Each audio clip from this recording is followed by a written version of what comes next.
বাংলাদেশে এবং বাংলাদেশের বাইরে পৃথিবীর বিভিন্ন প্রান্তে যে যেখান থেকে চ্যানেলে দেখছেন, আপনাদের সকলকে সাদর আমন্ত্রণ তৃতীয় মাত্রা দেখবার জন্য। প্রিয় দর্শক, আমি স্টুডিওর বাইরে।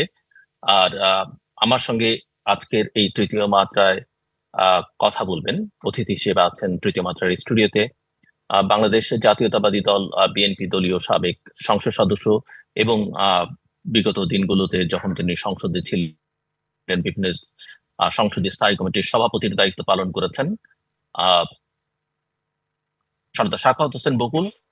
এবং আহ আমার সঙ্গে আছেন বাংলা দৈনিক বাংলাদেশ প্রতিদিনের নির্বাহী সম্পাদক মঞ্জুর ইসলাম। স্বাগত আপনাদের ধন্যবাদ। দুজনকেই তৃতীয় মাত্রায়। আপসী নেত্রী এবং দেশনেত্রী হিসেবে অভিষিক্ত বাংলাদেশ জাতীয়তাবাদী দল বিএনপির চেয়ারপারসন বেগম খালেদা জিয়া, তাকে সমাধিস্থ করা হয়েছে গতকাল বিকেলে। তার প্রয়াত স্বামী বাংলাদেশের সাবেক রাষ্ট্রপতি, বীর মুক্তিযোদ্ধা, সেক্টর কমান্ডার, সাবেক সেনাপ্রধান শহীদ রাষ্ট্রপতি জিয়াউর রহমানের কবরের পাশে। বেগম জিয়া বাংলাদেশের রাজনীতিতে আপসহীন অভিধা পেয়েছেন তার সংগ্রামী রাজনৈতিক জীবনের জন্য। একজন অত্যন্ত স্বল্পভাষী মানুষ ছিলেন। বাংলাদেশের বিভিন্ন জাতীয় সংসদ নির্বাচনে দেশের যে প্রান্ত থেকেই তিনি নির্বাচন করেছেন, সব সময় সবকটি আসনে বিজয়ী হয়েছেন এবং নিজের রাজনৈতিক সিদ্ধান্ত বা নিজের দলের যে নীতি, অনেক সময় জন আকাঙ্ক্ষাকে সমর্থন করতে গিয়ে বা জন আকাঙ্ক্ষার প্রতি শ্রদ্ধা জানিয়ে নিজেদের অবস্থানও পরিবর্তন করতে তিনি কখনোই কুণ্ঠাবোধ বা কার্পণ্য করেননি। উদাহরণ হিসেবে বলা যেতে পারে তত্ত্বাবধায়ক সরকার ব্যবস্থার প্রবর্তন এবং বাংলাদেশের সংসদীয় শাসন ব্যবস্থায় প্রত্যাবর্তন, অর্থাৎ তত্ত্বাবধায়ক সরকারের বিধানটি সংবিধানে সন্নিবেশিত করা জন আকাঙ্ক্ষার দাবির প্রেক্ষিতে এবং একই সঙ্গে রাষ্ট্রপতি শাসিত পদ্ধতি থেকে সংসদীয় শাসন ব্যবস্থায় যে প্রত্যাবর্তনের সংসদের আইন পাশ করে যে সিদ্ধান্ত, সেগুলো তার রাজনৈতিক জীবনে একটি একাধিক ঐতিহাসিক সিদ্ধান্ত। বিভিন্ন নির্বাচনে তিনি যেমন বিজয়ী হয়েছেন আমি বলছিলাম, এবং 1986 সালের নির্বাচনে সকল রাজনৈতিক দল যখন সিদ্ধান্ত নিয়েছিল যে তারা নির্বাচনে যাবে না, সেই সময়টাতে বাংলাদেশ আওয়ামী লীগ এবং জামায়াত ইসলামী তারা তাদের সিদ্ধান্ত পরিবর্তন করে একদিনের ব্যবধানে নির্বাচনে অংশ নেবার সিদ্ধান্ত নেয়। কিন্তু বেগম জিয়া এবং আরো বেশ কিছু রাজনৈতিক দল সেই নির্বাচন থেকে দূরে থাকেন, অর্থাৎ নির্বাচন বর্জন করেন এবং একই ধারাবাহিকতায় 1988 সালের নির্বাচনও তিনি বর্জন করেন। 1996 সালের 15 ফেব্রুয়ারি নির্বাচন করে মাত্র এক মাসের মাথায় তত্ত্বাবধায়ক সরকারের বিধান সংসদে পাশ করিয়ে তিনি জন আকাঙ্ক্ষার দাবিতে পদত্যাগ করে আবার পরবর্তী জাতীয় সংসদ নির্বাচনে অংশ নেন। এক সংগ্রামী রাজনৈতিক জীবন, একটা রাজনৈতিক পরিবার। স্বামী দেশের রাষ্ট্রপতি ছিলেন, সেনাপ্রধান ছিলেন, আমি আগে উল্লেখ করেছি, নিজে তিনবারের প্রধানমন্ত্রী, বিরোধী দলের নেত্রী এবং আগামী দিনের যে বাংলাদেশের রাজনীতি তার হাল ধরবার জন্য তার জ্যেষ্ঠ পুত্র তারেক রহমান এখন বাংলাদেশ জাতীয়তাবাদী দল বিএনপির ভারপ্রাপ্ত চেয়ারম্যান, এবং ধারণা করা হচ্ছে বাংলাদেশের এই বৃহত্তম রাজনৈতিক দল এবং দেশের দায়িত্বভারও হয়তো জনগণ তার হাতে তুলে দেবে। নানা রকমের নিপীড়ন নির্যাতনের শিকার হয়েছেন। আমরা বিভিন্ন সময় বলেছি যে বিশেষ করে বেশ কয়েকবার তিনি কারাবরণ করেছেন, নিজের বাড়ি থেকে উচ্ছেদ হয়েছেন, বড় সন্তান নির্বাসনে গেছে, ছোট সন্তান নির্যাতন নিপীড়নের শিকার হয়ে ধীরে ধীরে মৃত্যুর কোলে ঢলে পড়েছেন। তো এরকম বর্ণাঢ্য এবং একই সঙ্গে সংগ্রামী জীবন খুব কম রাজনীতিতে বাংলাদেশে আছে, এবং সেই সঙ্গে বাংলাদেশের মুক্তিযুদ্ধ তার যে অবদান সেটিও অনস্বীকার্য। গতকাল লক্ষ লক্ষ মানুষ তার জানাজায় শরীক হয়েছেন। দক্ষিণ এশিয়ার বিভিন্ন দেশের সরকার প্রধানদের প্রতিনিধিরা এসেছেন, পররাষ্ট্রমন্ত্রী, কোন দেশের স্পিকার, কোন দেশের অন্যান্য মন্ত্রণালয়ের দায়িত্বপ্রাপ্ত মন্ত্রীবর্গ এসেছেন, এবং পৃথিবীর বিভিন্ন দেশের সরকার প্রধান, রাষ্ট্রপ্রধানরা তার বিদেহী আত্মার শান্তি কামনা করে নানা মাধ্যমে শোক বার্তা পাঠিয়েছেন। সব মিলিয়ে এত সম্মান, এত ভালোবাসা খুব কম রাজনীতিকের জীবনে ঘটে। এবং উদাহরণ হিসেবে যা ছোট্ট একটা কথা আমি বলতে পারি যে বিগত দিনগুলোতে স্বৈরশাসক চেষ্টা করেছিল যে শহীদ রাষ্ট্রপতি জিয়াউর রহমানের যে সমাধিস্থল সেখান থেকে তার কবরকে সরিয়ে দেবার জন্য, কিন্তু ইতিহাসের নির্মম পরিণতি হচ্ছে যে সেই কবর তো সরানোই যায়নি, করা হয়েছে। আমি আর কথা না বাড়াই, আমি আমার অতিথিদের কাছে বেগম জিয়ার রাজনৈতিক জীবন, এবং একজন রাজনীতিক যিনি সরকার পরিচালনা করেন, রাষ্ট্র পরিচালনা করেন, তাকে নিয়ে ইতিহাসে নানা রকমের বিতর্ক থাকবে, তার সিদ্ধান্ত নিয়ে আলোচনা হবে, বিতর্ক হবে, কিন্তু সম্মান এবং ভালোবাসা সেটাই হচ্ছে একজন রাজনীতিকের সবচেয়ে বড় পাওয়া। এবং দলমত নির্বিশেষে আমরা দেখেছি যারা তার বিরুদ্ধে কুৎসা রটনা করেছেন, যারা তাকে নিপীড়ন নির্যাতন করেছেন, আমি সামাজিক যোগাযোগ মাধ্যমে দেখেছি যে তারাও এখন তার যে রাজনৈতিক অবদান দেশের সেটা স্মরণ করছেন। আমি প্রথমে সর্দার সাখাওয়াত হোসেন বকুলকে, তার সঙ্গে যে ব্যক্তিগত স্মৃতি রাজনৈতিক, এবং তাকে তার যে বিদায় পর্ব, সেই বিদায় পর্বকে তিনি কিভাবে দেখেন, বিশেষ সর্দার সাখাওয়াত হোসেন বকুল। ধন্যবাদ জনাব জিল্লুর রহমান সাহেব আপনাকে। আপনি নিজেই এক দীর্ঘ ভূমিকার মাধ্যমে বাংলাদেশ জাতীয়তাবাদী দলের চেয়ারপারসন, দেশনেত্রী, দেশমাতা, গণতন্ত্রের মা মরহুমা বেগম খালেদা জিয়ার জীবন ইতিহাসকে জাতির সামনে আপনি তুলে ধরেছেন। আমি আপনার সাথে একটু অ্যাড করতে চাই তার পারিবারিক ইতিহাস থেকে। বেগম খালেদা জিয়া এমন একজন সৃষ্টি, যেই সৃষ্টির কৃতকার্যতা, যেই সৃষ্টির অহংকার পৃথিবীর রাজনৈতিক ইতিহাসে খুব কম জায়গায় মিলবে। ওনার প্রয়াত স্বামী শহীদ রাষ্ট্রপতি জিয়াউর রহমান, আমরা ঢাকা বিশ্ববিদ্যালয়ের ছাত্র যখন সংসদ ভেঙে দিল ৭১ সনে, জাতি যখন ঘোর অন্ধকারে পড়ে গেল সিদ্ধান্তের অভাবে, এই হল ওই হল ছাত্র নেতারা যখন বলা বলি শুরু করলো কি হবে এখন দেশের, ঠিক কিছুক্ষণের মধ্যে ভেসে আসলো যে কণ্ঠস্বর, আমি মেজর জিয়া বলছি। মহান স্বাধীনতার ঘোষণা দিয়েছিলেন শহীদ রাষ্ট্রপতি জিয়াউর রহমান। ঘোষণা দিয়ে বসে থাকেননি, সশরীরে রণক্ষেত্রে থেকে সেক্টর কমান্ডার, জেট ফোর্সের কমান্ডার হিসেবে নিজে যুদ্ধ করলেন। জাতি সেই দুর্দিনে উনি জাতির হাল ধরলেন, দেশ মুক্ত হলো। আবার ৭৫-এর সেই সিপাহী বিদ্রোহের মাধ্যমে সিপাহী জনতার যে বিপ্লব হলো, সেই বিপ্লবে যখন দেশের আইনশৃঙ্খলা পরিস্থিতি সম্পূর্ণ ভেঙে পড়েছিল, সেনাবাহিনীতে যখন চেইন অফ কমান্ড ভেঙে পড়েছিল, ওনাকে যখন গৃহবন্দী করা হলো, সেই গৃহবন্দী থেকে ওনাকে সিপাহীরা ধরে এনে কাঁধে তুলে আবার জাতির দায়িত্ব তুলে দিলেন। উনি অত্যন্ত নিপুণতার সাথে, অত্যন্ত দৃঢ়চিত্তে সেই দায়িত্বভার গ্রহণ করে জাতিকে আবার বহুদলীয় গণতন্ত্র উপহার দিয়ে শান্তির আবহ সৃষ্টি করলেন। এই সেই জিয়া যিনি বেগম খালেদা জিয়ার স্বামী, ১৯৬০ সনে যার সাথে উনি বিয়ের পিঁড়িতে বসেছিলেন। এক গর্বিত স্বামীর স্ত্রী বেগম খালেদা জিয়া। ওনাকে বাদ দিয়ে আমি আরেকটু নিচের অংশে চলে যাই। যেই দুইটা শিশুপুত্রকে নিয়ে এসে ১৯৭১-এর সে অন্ধকার দিনগুলিতে, বর্বর স্বৈরাচার পাকিস্তানি বাহিনীর আক্রমণের দিনগুলিতে উনি অন্তরীণ অবস্থায় ছিলেন ঢাকার সেনানিবাসে। সেই শিশুপুত্র কুকুকে হারালেন বিগত স্বৈরাচারের অত্যাচার নির্যাতনে বিনা চিকিৎসায়।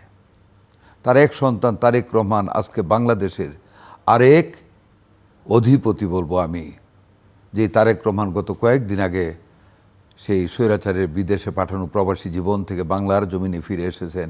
লক্ষ লক্ষ জনতার কাছ থেকে স্বাগতম নিয়ে, সম্বর্ধনা নিয়ে ঢাকার রাজপথকে সেদিন কাঁপিয়ে দিয়েছিল বাংলার জনগণ। তারেক রহমানের স্বাগত জানিয়ে জানিয়ে কে সে? এই বেগম খালেদা জিয়ার সন্তান। আর বেগম খালেদা জিয়া উনি সৃষ্টি করেছেন অনেক কিছু। Begum Khaleda Zia, she stood like Himalaya as a winning leader at all the political crises or national crises of the country. She was a real leader who loved this nation from the core of her heart, এবং তার প্রমাণ তিনি রেখেছেন। স্বৈরাচার এরশাদ সরকারের আমলে যখন এই দেশে গণতন্ত্র ছিল না, 86-এর নির্বাচনে যখন আওয়ামী লীগ, জামাত এবং বিএনপি আরও কতগুলি দল জোট করলো নির্বাচনে যাবে না, সেইখানে আমি সংক্ষিপ্ত করে বলবো জামাত এবং আওয়ামী লীগ বেইমানি করে নির্বাচনে যোগদান করলো। বেগম খালেদা জিয়া কিন্তু সেই নির্বাচনে গেলেন না। গণতন্ত্রকে রক্ষার স্বার্থে উনি আন্দোলন করে গেলেন। মিস্টার বকুল, আপনার একবার কথা স্মরণ থাকবে মিস্টার বকুল, আপনার স্মরণ থাকবার কথা যে মাত্র একদিন আগে শেখ হাসিনা এক জনসভায় বলেছিলেন চট্টগ্রামে যে যারা যারা আগামী জাতীয় সংসদ নির্বাচনে অংশ নেবে তারা জাতীয় বেঈমান। জাতীয় একদিনের মাথায় তিনি তার সিদ্ধান্ত আমি পরিবর্তন কথাটা করে বলতাম, জামাতকে সহ ধন্যবাদ সেই আপনাকে, নির্বাচনে আপনি অংশ বলে নেন। দিলেন। জি। হ্যাঁ, একদিন আগেই তৎকালীন বিরোধী দলের নেত্রী শেখ হাসিনা বলেছিলেন, আওয়ামী লীগ নেত্রী, যে যারা এই নির্বাচনে যাবে তারা জাতীয় বেঈমান হিসেবে পরিগণিত হবেন, এবং তিনিই কিন্তু গেলেন, নিজেই নিজের ফাঁদে পা দিয়ে জাতীয় বেঈমানে পরিণত হইলেন। বেগম খালেদা জিয়া গেলেন না ওই নির্বাচনে। ফলশ্রুতিতে কী হলো, তার ওই আনকম্প্রোমাইজিং অ্যাডামেন্ট যে উইল বা ইচ্ছা, যার তার যে ডেলিভারেশন অফ আর ডিসিশান, সেটা এত অ্যাডামেন্ট ছিল, উনি গেলেন না। তাতে কি হলো, এইটি কিন্তু সেই সরকারের বিদায় নিতে হলো। আর 90-র আন্দোলনে, ছাত্র জনতার আন্দোলনে এরশাদকে বিদায় নিতে হলো। 91-এ গণতন্ত্র পুনঃপ্রতিষ্ঠিত হলো তত্ত্বাবধায়ক সরকারের মাধ্যমে, দেশে একটা নিরপেক্ষ নির্বাচন হলো, নতুনভাবে আমাদের গণতন্ত্রের যাত্রা শুরু হলো, যা বেগম খালেদা জিয়ার অবদান। 96-এ যখন তত্ত্বাবধায়ক সরকারের জন্য আন্দোলন হল, বেগম খালেদা জি কিন্তু মারতে পারতেন। She was the prime minister of the nation. তার একটা বড় পলিটিক্যাল পার্টি ছিল বাংলাদেশ জাতীয়তাবাদের, কিন্তু উনি কিন্তু সেই রাস্তায় পা দেননি। সকল ধ্বংসযজ্ঞ থেকে পরিহার করে উনি কিন্তু 1 মাসের মাথায়, আমিও সেই সংসদের এমপি ছিলাম, 1 মাসের মাথায় উনি কিন্তু তত্ত্বাবধায়ক সরকারের বিল পাস করে সংসদে আবার নির্বাচনে গেলেন, জাতিকে উপহার দিলেন তত্ত্বাবধায়ক সরকার। রক্তস্নাত বাংলার জমিনের সেই লাল দাগ আর পড়তে উনি দিলেন না বাংলার রাজনীতির ইতিহাসে। শুরু হলো আরেক যাত্রা। আমি আবার যদি লাভ দিয়ে এসে পড়ি 2008-এর পর থেকে, 14 থেকে নতুনভাবে আরেকটা আন্দোলন উনি শুরু করলেন যে স্বৈরাচারের অধীনে কোনো ভালো নির্বাচন হতে পারে না। 14 নির্বাচনে তা প্রমাণ হলো। বিনা প্রতিদ্বন্দ্বিতা 153 জন এমপি হয়ে গেল, উনি গেলেন না। 18 নির্বাচন উনি গেলেন, অনেক 154 প্রশ্ন ছিল শেষ পর্যন্ত। যে 2018 নির্বাচনে অনেকে প্রশ্ন করলো বেগম খালেদা যে কেন গেলেন, এটার পিছনে কিন্তু ওনার একটা সিদ্ধান্ত ছিল। 154 জন। জি, উনি গেলেন প্রমাণ করতে যে শেখ হাসিনার অধীনে কোনো সুষ্ঠু নির্বাচন হতে পারে না, তাই তিনি যান নাই। ওই না যাওয়াটাই কিন্তু 2024-এর নির্বাচন, ওনার না যাওয়াটাকে জাস্টিফাই করলেন যে আমি এই কারণে 18-তে গিয়েছিলাম আর এই কারণে 24-এ যাচ্ছি না। এবং উনি বলেছিলেন 6 মাসের ভিতরেই গভর্নমেন্ট পড়ে যাবে। আলহামদুলিল্লাহ, সেই বেগম খালেদা জিয়ার কথা 24-এর গণ অভ্যুত্থানে ছাত্র জনতার সেই বৈষম্য বিরোধী আন্দোলনে গত 5ই আগস্ট 24-এ শেখ হাসিনা পলায়ন করতে বাধ্য হলো। এবং দেশে আওয়ামী লীগের সাধারণ সম্পাদক বলেছিলেন লক্ষ লক্ষ মানুষের লাশ পড়বে আওয়ামী লীগের। কিন্তু দেখুন বেগম খালেদা জিয়া যেই ইতিহাস সৃষ্টি করলেন সেই 7ই আগস্টে, এই আবার কেয়ারে উনি মৃত্যুর সাথে পাঞ্জা লড়ে মৃত্যুবরণ করলেন, সেই এবার কেয়ারের বিছানা থেকে উনি সেই দিন পল্টনের জনসভাকে অ্যাড্রেস করেছিলেন, বলেছিলেন যা আর প্রতিহিংসার রাজনীতি নয়, আইনশৃঙ্খলা পরিস্থিতিকে শান্ত রাখতে হবে, দেশে আইনশৃঙ্খলাকে নিজের হাতে তুলে নেওয়া যাবে না। ওনার একটি ভাষণ যে মেসেজ আমাদেরকে দিল, সারা বাংলাদেশ আমরা অতন্দ্র প্রহরীর মতো পাহারা দিলাম, দেশ চলল বিনা পুলিশ, না আর্মি, না কিছুই ছিল না। বেগম খালেদা জিয়ার এক কণ্ঠস্বরকে কাঁধে নিয়ে, মাথায় নিয়ে আমরা সেদিন কাজ করে দেশকে শান্তির আবহ সৃষ্টি করে নৈরাজ্যের হাত থেকে রক্ষা করলাম। এই সেই বেগম খালেদা জিয়া যিনি প্রতিহিংসার হাত থেকে বাংলাদেশকে আবার রক্ষা করলেন। মিস্টার সর্দার সাখাওয়াত হোসেন বকুল, আমি একটু এই পর্যায়ে মিস্টার মঞ্জুর ইসলামের কাছে যাব, আমি আবার আপনার কাছে আসবো। মিস্টার মঞ্জুর ইসলাম, একজন সাংবাদিক হিসেবে আমি আপনার কাছে যে বেগম জিয়ার যে 40 বছরের বেশি সময় তিনি রাজনীতিতে ভূমিকা রেখেছেন এবং রাজনীতি তার আসবার কথা ছিল না, তিনি ইচ্ছুকও ছিলেন না, এক ঐতিহাসিক প্রয়োজনে দলের এবং দেশের প্রয়োজন, ওনার এই রাজনৈতিক জীবনকে কিভাবে মূল্যায়ন করবেন? এবং এত সমালোচনা, নিন্দা, তার প্রতিপক্ষ তাকে নানাভাবে চিত্রায়িত করবার চেষ্টা করেছে, এবং তাদের যে বিদায় 2024-এর 5ই আগস্ট এবং বেগম জিয়ার যে আজকের বিদায়, বা তিনি যেভাবে শান্তিতে চিরনিদ্রায় শায়িত হলেন, আপনি এই দুটো পার্থক্য কিভাবে, মানে আপনি কিভাবে বিশ্লেষণ করবেন বা ব্যাখ্যা করবেন একজন সাংবাদিক হিসেবে? না, ধন্যবাদ জিল্লুর রহমান। এবং আমার সাথে উপস্থিত আছেন প্রাজ্ঞ রাজনীতিবিদ সাখাওয়াত হোসেন বকুল ভাই। আমি অনুষ্ঠান শুরুতে আমাদের প্রিয় নেত্রী, দেশনেত্রী বেগম খালেদা জিয়ার প্রতি শ্রদ্ধা এবং তার রুহেতে মাগফিরাত কামনা করছি। আমরা যতদূর জানি রাজনৈতিক ইতিহাসে এবং পৃথিবীর ইতিহাসে যতদূর জানি, সেটা হলো যে একমাত্র আর্জেন্টিনার প্রেসিডেন্ট, তারা দুজন স্বামী স্ত্রী ছিলেন, নেস্তর কিরশনার এবং তার ওয়াইফ ক্রিস্টিনা। তারা দুইজনই রাষ্ট্রপতি ছিলেন। এছাড়া পৃথিবীর ইতিহাসে আর কোনো স্বামী স্ত্রী প্রধানমন্ত্রী এবং রাষ্ট্রপতি থাকেন নাই, কিন্তু সন্তান অন্যায়। ছিল না। এবং সবচেয়ে বড় কথা হলো যে এই দুইজন যে একজন রাষ্ট্রপতি একজন প্রধানমন্ত্রী হলেন, তারা দুইজনই কিন্তু বিদায় নিলেন দেশের মানুষের চোখে পানি দিয়ে, দেশকে কাঁদিয়ে, দেশের মানুষের ভালোবাসা নিয়ে। এরকম ভালোবাসা পৃথিবীর ইতিহাসে এবং তাদের ইতিহাসে তাদের সময়ের সবচেয়ে বড় জানাজা বা জানাজা বিদায় অনুষ্ঠানের মধ্য দিয়ে, হ্যাঁ জানাজা হলো। এবং জিয়াউর রহমান তার সময়কালে, বেগম জিয়া তার সময়কালে, সেই এবং সময় জনসংখ্যাও কম ছিল, কিন্তু ইতিহাসে শ্রেষ্ঠ এবং স্মরণীয় জানাজা হয়েছে। এবং দুইজন পাশাপাশি শায়িত আছেন, এটাও একটা বড় বিষয়। কিন্তু আমার বেগম জিয়ার সাথে আমার সরাসরি দেখার সুযোগ হয়েছে। আমি যখন আমার মানে সংবাদপত্রের সাথে যে রিলেটেড যখন হয়েছি, যখন সাংবাদিক হিসেবে কাজ শুরু করেছি, তখন নবীন রিপোর্টারদের মধ্যে আমার মাত্র 1-1.5 বছরের সময় হয়েছে। তখন আমি 1987 সনে পূর্বানী হোটেল থেকে যখন নসরুল্লাহ খান বেগম জিয়াকে গ্রেপ্তার করলেন 11ই নভেম্বর, ওই অ্যাসাইনমেন্টটা আমি কভার করেছিলাম। আমি তখন ওনাকে কাছে থেকে দেখেছি কতটা সাহসী একজন মানুষ হলে, কতটা সাহসী একজন নেত্রী হলে তখন পুলিশের গাড়ির সেই দরজা খুলে তিনি ভাষণ দিতে দিতে আসছিলেন, দেশবাসীর উদ্দেশ্যে হাত উঁচু করে তিনি ভাষণ দিতে দিতে আসছিলেন। এবং দুই পাশে মানুষ যেভাবে তাকে তার প্রতি সম্মান দেখিয়েছিল, তাকে তার সে হাত ইশারা করা এবং তার বক্তব্যের করতালি দিয়ে সমর্থন করেছিল, সেটা আমার চোখের সামনে খুব বেশি ভাসে।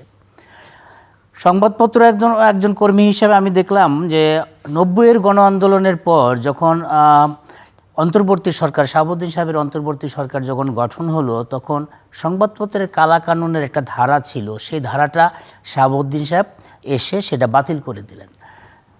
এবং পরবর্তীতে 91-এর নির্বাচনে বেগম খালেদা জিয়া যখন প্রধানমন্ত্রী হলেন, তখন তিনি বাংলাদেশে গণমাধ্যমকে প্রস্ফুটিত হওয়ার, গণমাধ্যম প্রসারিত করার সকল রকম পরিবেশ তিনি তৈরি করে দিলেন। এবং তারপরেই কিন্তু অনেক গণমাধ্যম একসাথে, অনেক গণমাধ্যমের জন্ম হলো, অনেক পত্রিকার জন্ম হলো। মনে হলো যেন আর ঢল নেমেছে গণমাধ্যমের। ওই সময় অনেক গণমাধ্যম যেমন হয়েছে, সংবাদপত্রে এবং সংবাদপত্রের মধ্যে অনেক সাংবাদিকেরও জন্ম হয়েছে। আজকের যে গণমাধ্যমের যে অবস্থান, গণমাধ্যমের যে শক্তিশালী অবস্থান, এইটার ভিত্তিপ্রস্তর কিন্তু বেগম খালেদা জিয়া তৈরি করে দিয়ে গেছেন। আমরা যদি রাজনৈতিকভাবে ওনাকে বিশ্লেষণ করি, রাজনৈতিকভাবে বিশ্লেষণ করে আমার বিশ্লেষণটা এরকম যে তিনি যখন হাসপাতালে ভর্তি হলেন তখন তিনি ছিলেন বিএনপি নেত্রী, কিন্তু তিনি যখন চলে গেলেন তখন তিনি হলেন দেশনেত্রী। সারা দেশের মানুষ তাকে নেত্রী বলেছেন। দেশনেত্রী উপাধিটা বিএনপির পক্ষ থেকে দেওয়া হয়েছিল, কিন্তু দেশবাসী তাকে এমন ভালোবাসা দিয়েছে, সেই ভালোবাসার কারণে বিএনপির দেওয়া সেই উপাধিটা আজকে সারা দেশবাসীর উপাধি হয়ে গেল। সে কারণেই তিনি এখন দেশনেত্রী, দেশবাসীর কাছে তিনি এখন দেশনেত্রী। যে ভালোবাসা নিয়ে তিনি চলে গেলেন গতকাল, এমন ভালোবাসা, এমন শ্রদ্ধা, এমন সম্মান খুব কম মানুষের ভাগ্যেই জোটে। এবং আপনার এই যে মানিক মিয়া এভিনিউ থেকে শুরু করে পুরা অঞ্চলটা, ফার্মগেট থেকে শুরু করে তেস্তুনি বাজার থেকে শুরু করে ওইদিকে একদম কারণ বাজার পর্যন্ত, এদিক দিয়ে আসাদ গেট এবং ওইদিকে একদম প্ল্যানিং কমিশন পার হয়ে ওই এলাকাটা, পুরো এলাকাটা জুড়ে যে মানুষ, প্রত্যেকটা মানুষ কিন্তু জানাজার নামাজের পরে বিদায় হয়েছে চোখ মুছতে মুছতে। একটা মানুষের প্রতি কতটা ভালোবাসা, কতটা সম্মান এবং কতটা বিশ্বাস, আস্থা থাকলে এই মানুষটার প্রতি এই সম্মান দেখাতে পারে। প্রত্যেকের মধ্যেই এই জিনিসটা কাজ করেছে। আমাদের প্রিয় একজন মানুষ চলে গেলেন এবং যে কান্না মানুষের, এই কান্না আসলে না দেখলে ওই জায়গাটায় বোঝানো যাবে না।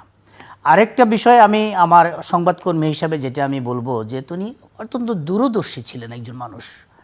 আপনি দেখেন যে বিএনপির যারা প্রতিষ্ঠাতা ছিলেন তাদের মধ্য থেকে বিএনপি থেকে চলে গেছেন অনেকে। অধ্যাপক AQM বদরুদ্দোজা চলে গেছেন এবং KM ওবায়দুর রহমান চলে গেছেন।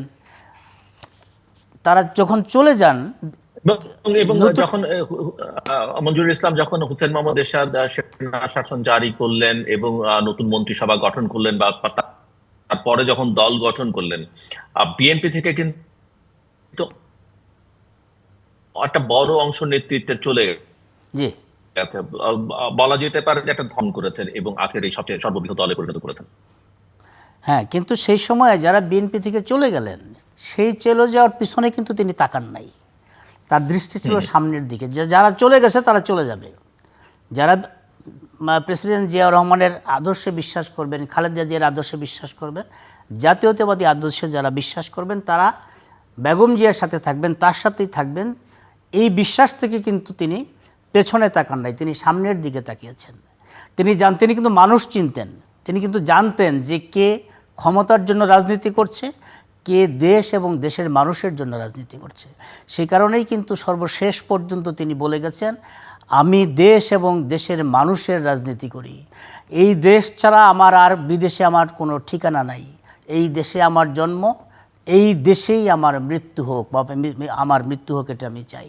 তিনি যে মানুষ চিনতেন, দেখেন তার আরেকটা প্রমাণ, সেটা হলো যে জামায়াতে ইসলামকে যখন জামায়াতে ইসলামের দুইজন নেতাকে যখন তিনি মন্ত্রিসভায় নিলেন, ওইটার প্রতিবাদ করে বিএনপি তখনকার নেতা এবং সাবেক মন্ত্রী কর্নেল অলি আহমেদ বীর বিক্রম, তিনি বিএনপি ছেড়ে দিলেন এবং নতুন দল গঠন করলেন।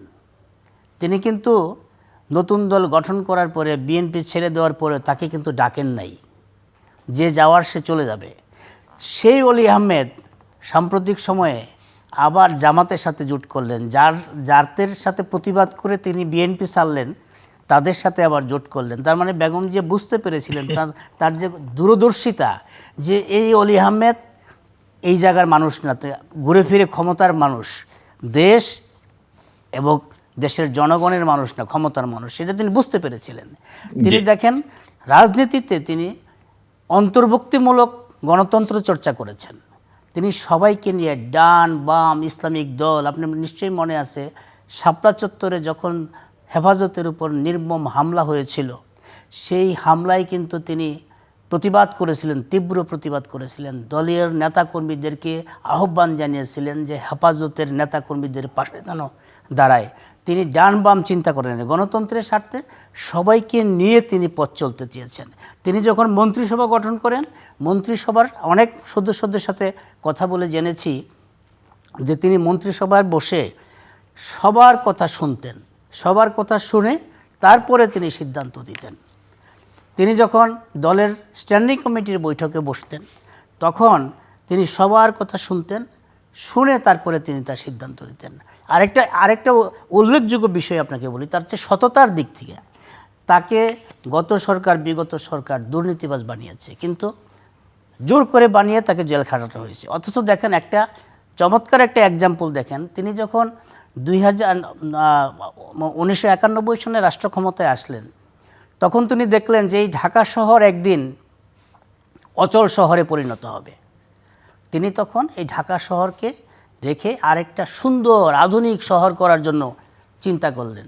সেই চিন্তার ফলশ্রুতিতে তিনি পূর্বাচল আধুনিক সিটি করলেন।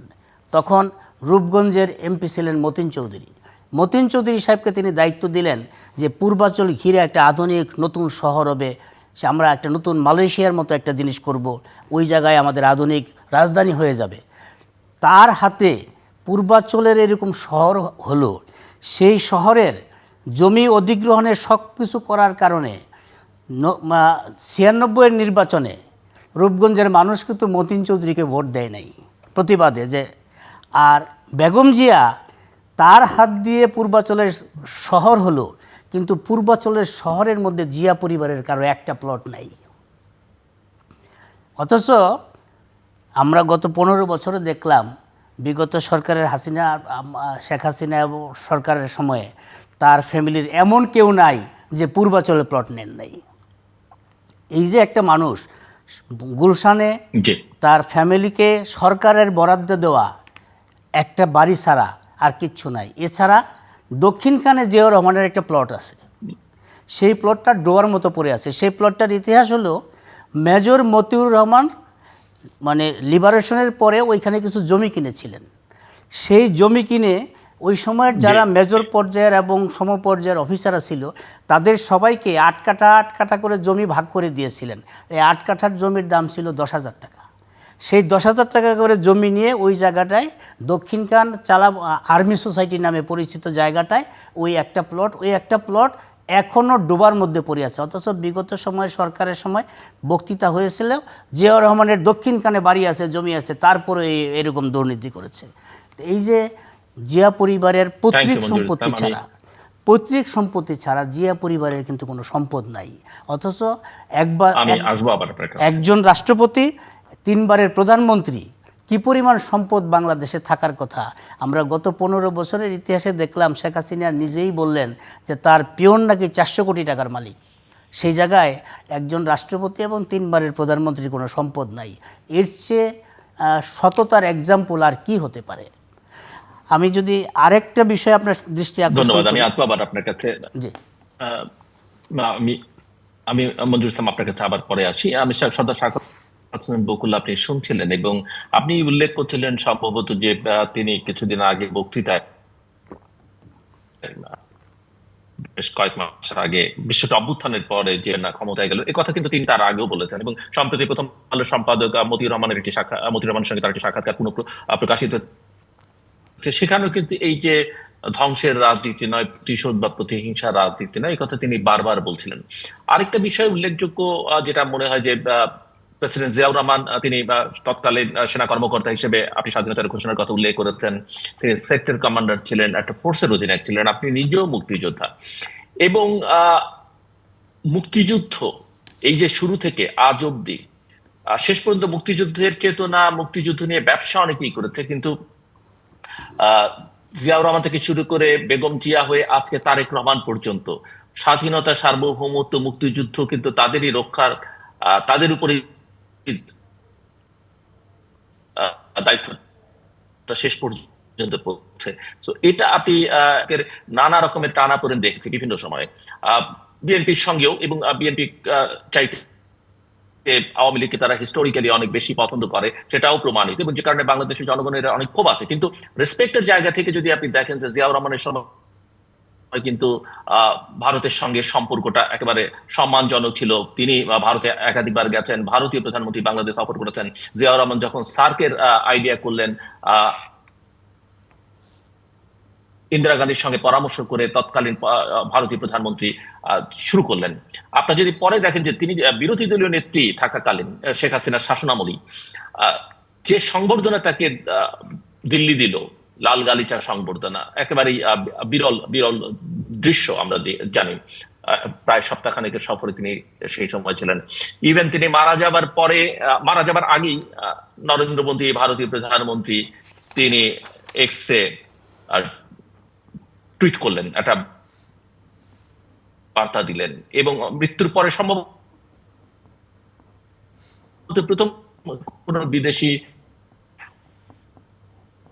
সরকার প্রধান যিনি তার শোক জানিয়েছেন। এবং ভারতীয় পররাষ্ট্রমন্ত্রী কালকে এসছেন, তার পররাষ্ট্রমন্ত্রীরা বা অন্যান্য পর্যায়ের নেতৃবৃন্দ বার্তাও মিস্টার তারেক রহমানের কাছে পৌঁছে দিয়েছেন।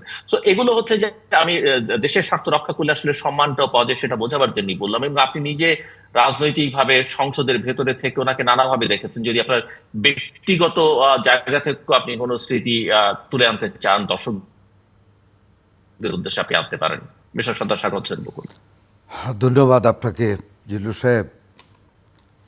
কাল থেকে সারাটা দিন আজ পর্যন্ত শুধু কান্নাই আসে যতবার ওনার ছবি দিকে। আপনি নিশ্চয়ই খেয়াল করেছেন, আপনার কথার ফাঁকে ফাঁকে আমি কিন্তু বেগম জিয়ার দিকে তাকাচ্ছিলাম। অনেক স্মৃতি, এমপি হিসাবে স্মৃতি, ওনার দলের কর্মী হিসাবে স্মৃতি, ওনার সাথে বিদেশ ভ্রমণে গিয়েছে, অনেক স্মৃতি। জানি না আমি শেষ করতে পারবো কিনা বলে আবেগের তোরে। বেগম খালেদা জিয়া উনি একজন গর্বিত স্ত্রী, উনি একজন গর্বিত মা, উনি নিজে গর্বিত একজন নারী।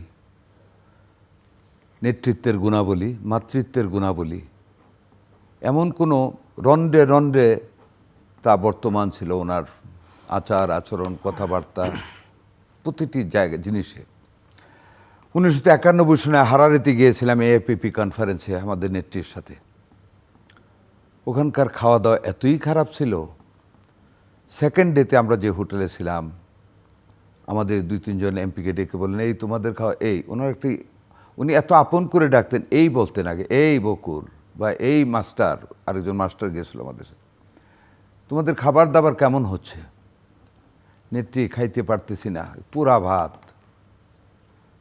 উনি আধা ঘন্টার ভিতরে অ্যাম্বাসেডারকে ডাকলেন, বলেন আমার এমপিরা খেতে পারতেছে না, তাদের জন্য বাসায় খাবার ব্যবস্থা করেন, আমি খরচ বহন করব। অ্যাম্বাসেডার আমাদেরকে জানালেন। That was the motherly attitude of Begum Khaleda Zia to her own parliament members. উনি সেইভাবে জোগাড় করতেন, খবর নিতেন মিনিটে মিনিটে। We are proud of this Begum Khaleda Zia. আমি আপনাকে একটা কথা বলবো, জানি না কতটুকু প্রাসঙ্গিক হবে। হারারেতে যেদিন আমরা প্রথম সেই কনফারেন্সে ঢুকি, কনভেনশন সেন্টারে, নেলসন ম্যান্ডেলাও ছিলেন সেখানে। বিশ্বাস করেন, হাজার হাজার মানুষ হোটেল থেকে সেই কনভেনশন সেন্টার পর্যন্ত দুই দিকে the queen of Bangladesh is coming একটা আওয়াজ তুলেছিল। আমার সেই স্মৃতি আমি ভুলতে পারি না। একটা সাদা শাড়ি আমাদের নেত্রী পরে যখন গিয়া হারারে সেই কনভেনশন সেন্টারে নামলেন, হাজার হাজার মানুষে দুমড়ি খেয়ে পড়লো বাংলাদেশের কুইনকে দেখার জন্য, নট প্রাইম মিনিস্টার।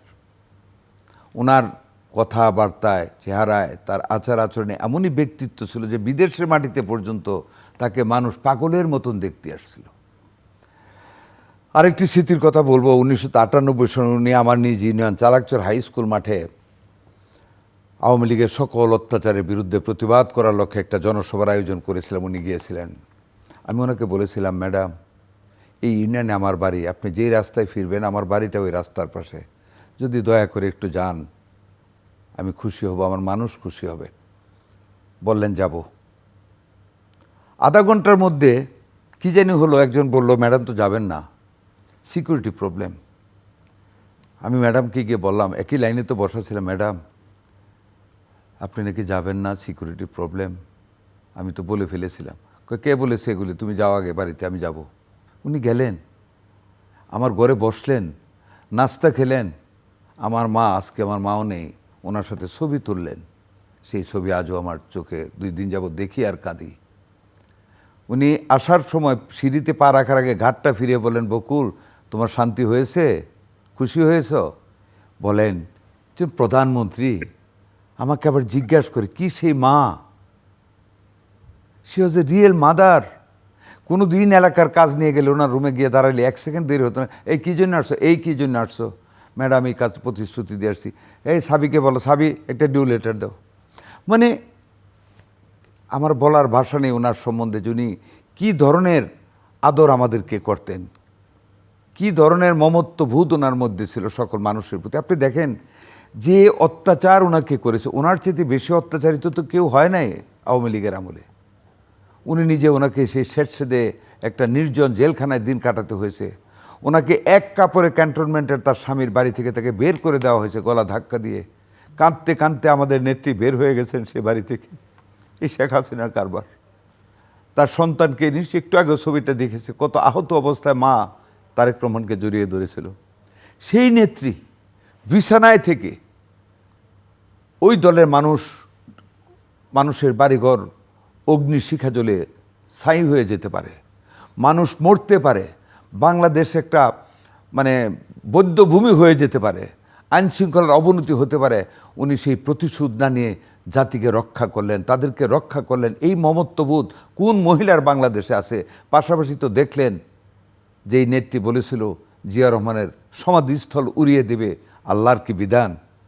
জিল্লুর ভাই, সূরা ইমরানে একটা আয়াত আছে, বিসমিল্লাহির রহমানির রহিম, কুলিল্লাহুম্মা মালিকাল মুলক তুতিল মুলকা মান তাশাউ অতু ইজ্জু মান তাশাউ অতু জিল্লু মান তাশাউ বিয়াদিকাল খায়র ইন্নাকা আলা কুল্লি শাইইন কাদির। এই ভুবনের মালিক আমি আল্লাহ, আল্লাহ মালিক। আমি কাউকে ইজ্জত দান করি, কাউকে বেইজ্জত করি, আমি কল্যাণ দানকারী। এই আল্লাহর শহীদ জিয়া রহমানের সমাধিস্থল তো উঠাতে পারেননি যিনি বলেছিলেন তিনি আজ বাংলার জমিনে নেই। আর তার স্ত্রী বেগম খালেদা জিয়া কি সৌভাগ্যবান সেই মহিলা, তার কর্মের ফলে, তার কর্মের কারণে সেই স্বামীর পাশে সেই সংসদের চত্বরে আজকে ঘুমিয়ে আছেন।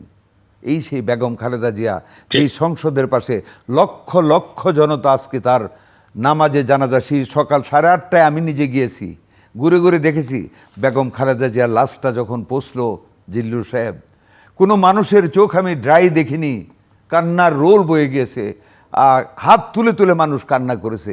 বাংলার জমিনে জিয়াউর রহমানের পরে আর কারো জানা যায় এই জিনিস দেখিনি, এত মানুষ আর কোনো দিন কারো জানা যায় দেখিনি, দেখব বলেও মনে হয় না। এই জন্য প্রথমেই বলেছি বেগম খালেদা জিয়া গর্বিত স্ত্রী, গর্বিত মা। তারেক রহমান দেখেছে সেই লক্ষ কোটি জনতা বাংলার জমিনে ঢাকা শহরকে কাঁপিয়ে তুলেছিল, আর সেই মানুষ বেগম খালেদা জিয়ার জন্য শেরে বাংলা মানিক মিয়া এভিনিউতে তার জানাজার নামাজে উপস্থিত হয়ে হু হু করে কাঁদতে দেখেছি মানুষকে বেগম খালেদা জিয়ার মমত্ববোধে। এই সেই নেত্রী, যার কারণে বাংলাদেশ, যেটা আপনি বলতেছিলেন, উনি কি বলেছেন, বাংলাদেশকে আমি ভালোবাসি। উনি যখন লন্ডনে চিকিৎসায় গেলেন, আমাদের ভারপ্রাপ্ত চেয়ারম্যান তারেক রহমান সাহেব আসার আগে ওনাকে বলেছিলেন, মা আর কিছুদিন থেকে যাও। উনি বলেছিলেন, আমার মানুষকে রেখে আমি এতদিন বিদেশে মাটিতে পড়ে থাকতে পারবো না, আমি আমার মানুষের সাথে থাকতে চাই, আমি বাংলাদেশে থাকতে চাই।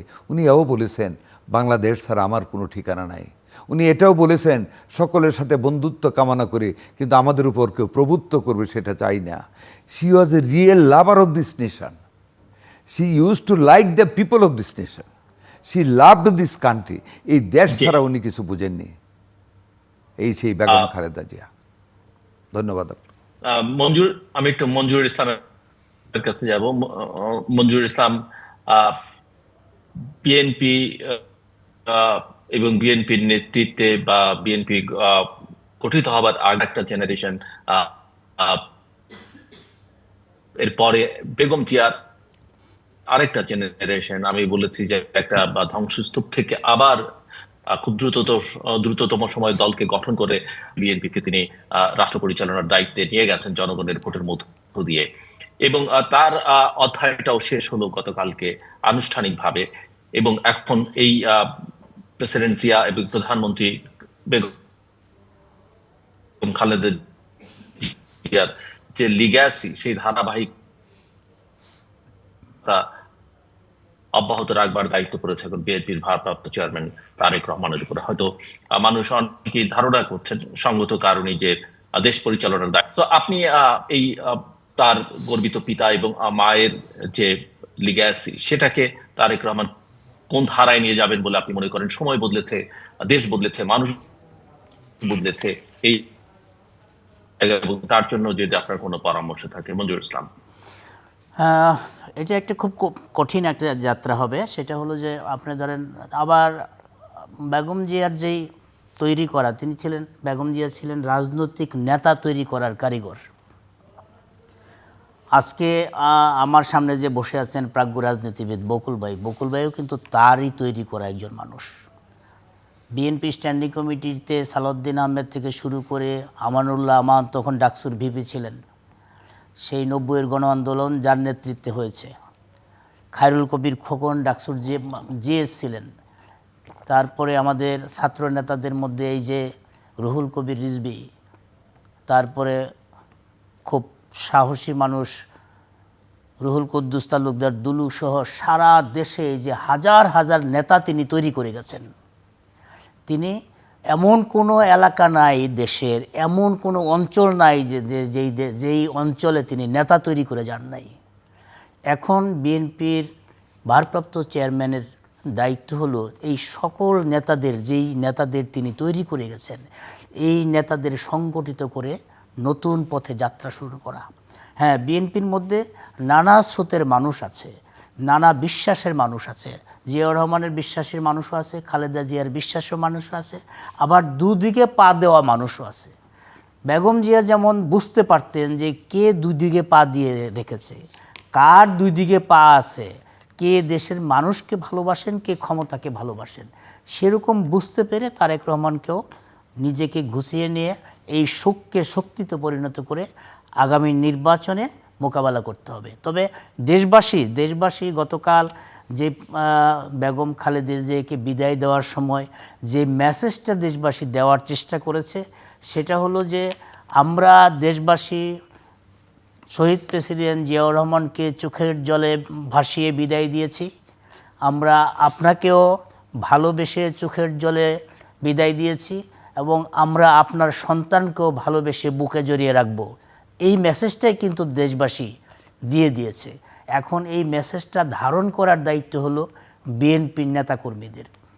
বিএনপির সকল পর্যায়ের নেতাকর্মী যদি এই মুহূর্তের নির্বাচনের আগে ঐক্যবদ্ধ থাকে, সারা দেশে যদি তাদের সাংগঠনিক তৎপরতা অনেক বেশি ধারালো এবং অনেক বেশি প্রশ্নবিদ্ধ হয়, এরকম কোনো কাজ না করে তারেক রহমানের হাতকে যদি শক্তিশালী করে, তবেই একমাত্র দেশবাসীর যে প্রত্যাশা যে তারেক রহমানকে বুকে জড়িয়ে নেওয়া, তারেক রহমানকে ভালোবাসার মধ্যে রাখা, তা শহীদ প্রেসিডেন্ট জিয়াউর রহমান এবং খালেদা জিয়ার সম্মানের জায়গাটায় তারেক রহমানকে বসানোর জন্য দেশবাসীর যে প্রস্তুতি, সেই প্রস্তুতিটা বাস্তবায়ন করার দায়িত্ব হলো বিএনপির হাজার হাজার নেতাকর্মীদের।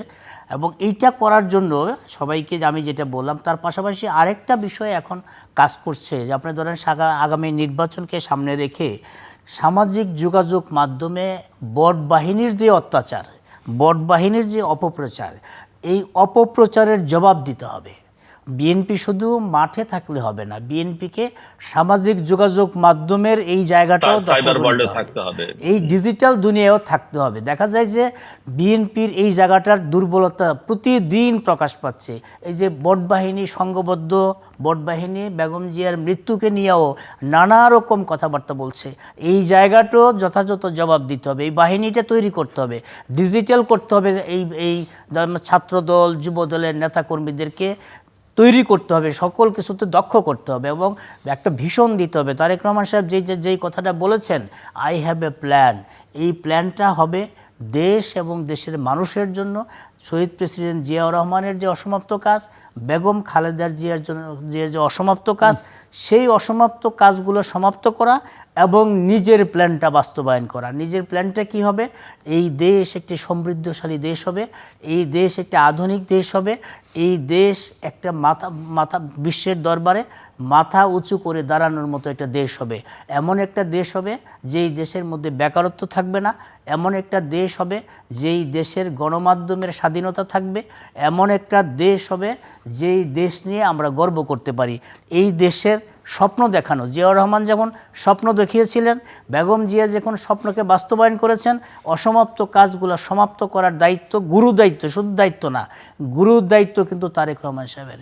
তিনি শোককে শক্তিতে পরিণত করতে পারলে, দলকে আরও বেশি সংগঠিত করতে পারলে, বট বাহিনীর বিরুদ্ধে তার জবাব দেওয়ার একটা শক্তি অর্জন করতে পারলে, আগামী নির্বাচনে দেশবাসী তাকে বিমুখ করবে বলে আমি মনে করি না।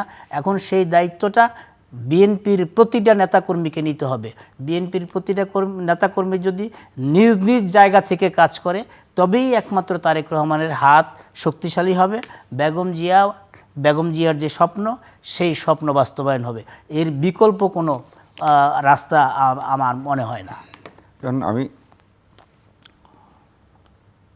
বকুল ভাই প্রতি কিছু বলছেন? যে আমি যেটা বলতে চাই যে তারেক রহমান সাহেব সম্বন্ধে যেই কথাটা বলা হলো, আমি শুধু একটি কথা বলতে চাই, the son of late president Ziaur Rahman, the son of Begum Khaleda Zia must not be derailed, right, must not be ডিরেইলড।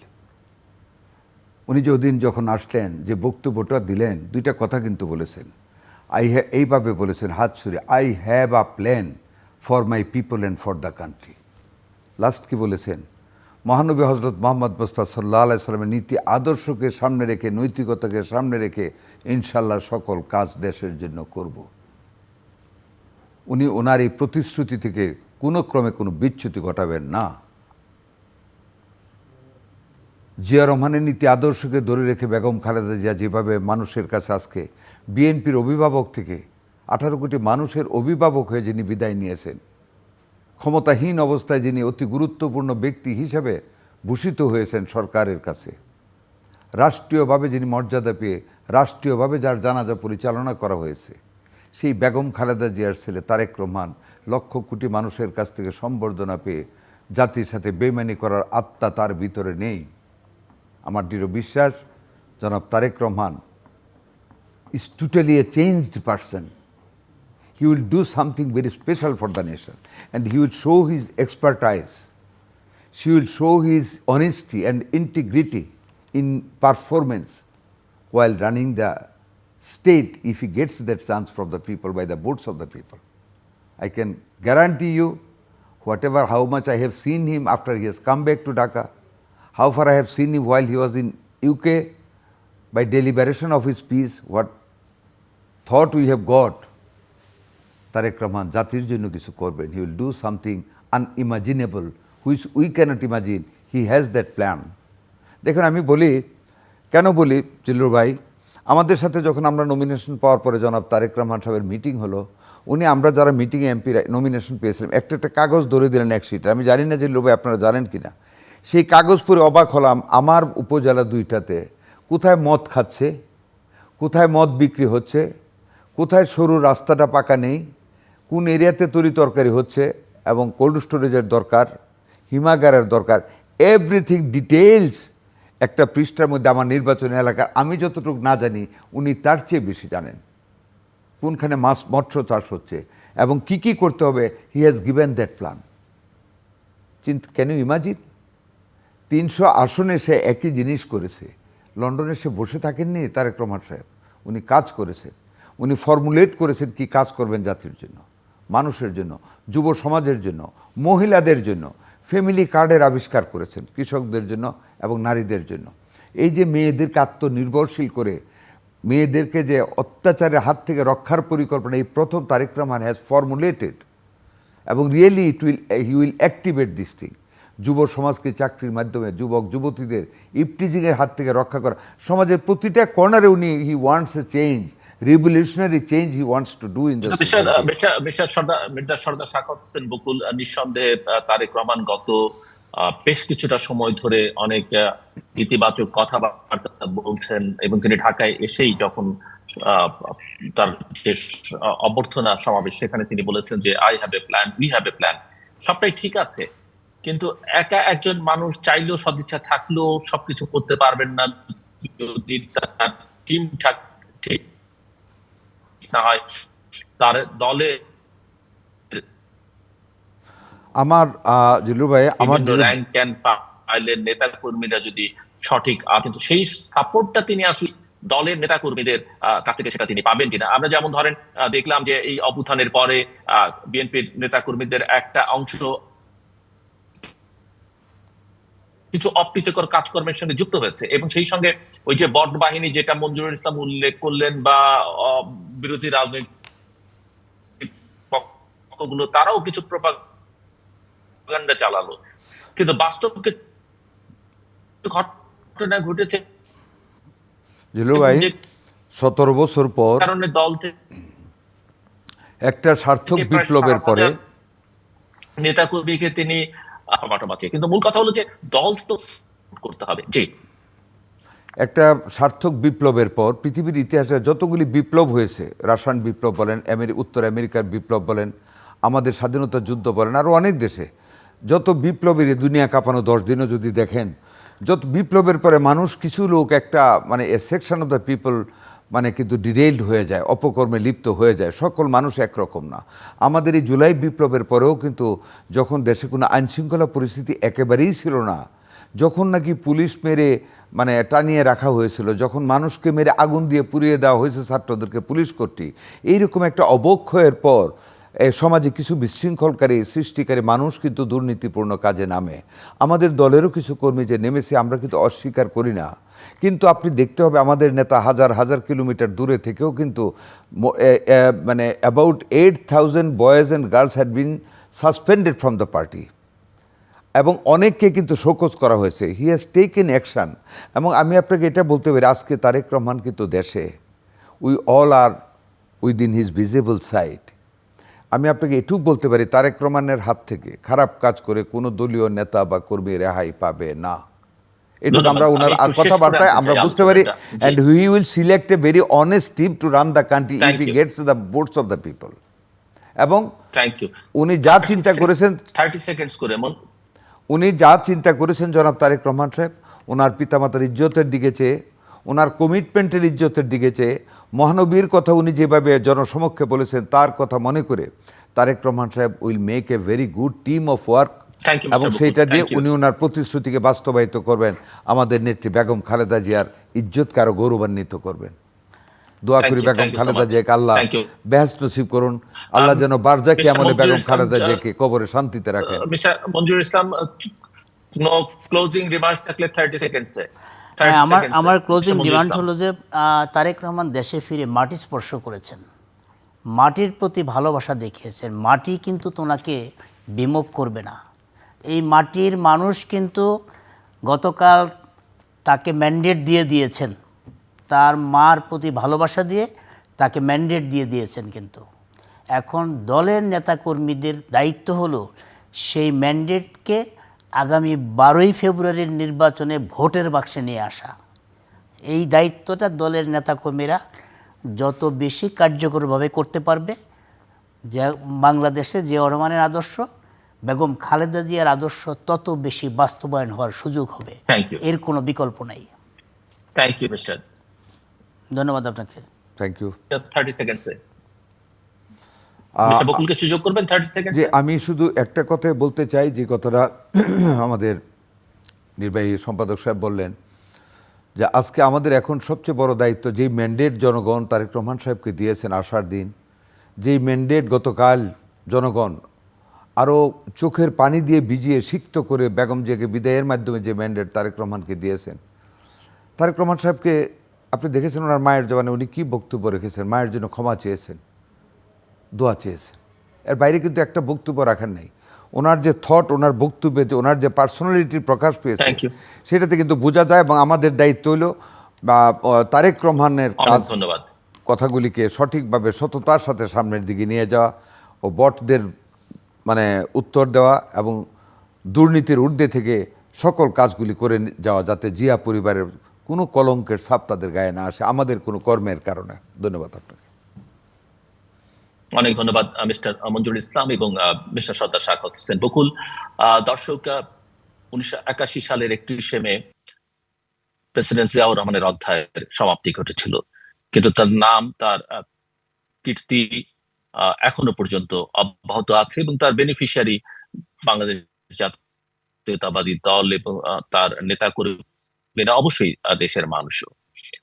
আরেকটা অধ্যায়ের সমাপ্তি ঘটলো গতকালকে, চিরনিদ্রায় সমাহিত করবার মধ্য দিয়ে বেগম খালেদা জিয়া প্রমাণিত হয়েছে যে তার কীর্তিও অব্যাহত থাকবে, এই ধারাটাও অব্যাহত থাকবে আগামী দিনে। আগামীকাল একটা নতুন বছর, ইতিমধ্যে আমরা একটা নতুন বছরের যাত্রা শুরু করলাম, 2026 ইংরেজি নববর্ষ।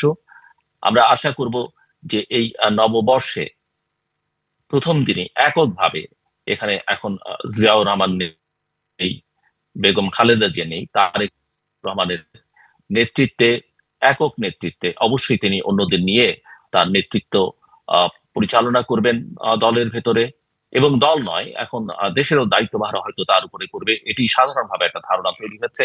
এবং ক্ষমতায় যান কিংবা না যান, দেশের সর্ববৃহত্তম রাজনৈতিক দলের প্রধান নেতা হিসেবে দেশের দায়িত্ব তার, এবং আমরা চাইবো দেশের সীমানা পেরিয়ে এই অঞ্চলের শান্তি প্রতিষ্ঠায়ও তিনি ভূমিকা রাখবেন এবং বৈশ্বিক প্ল্যাটফর্মেও বাংলাদেশের সম্মানকে আরো বাড়িয়ে তুলবেন।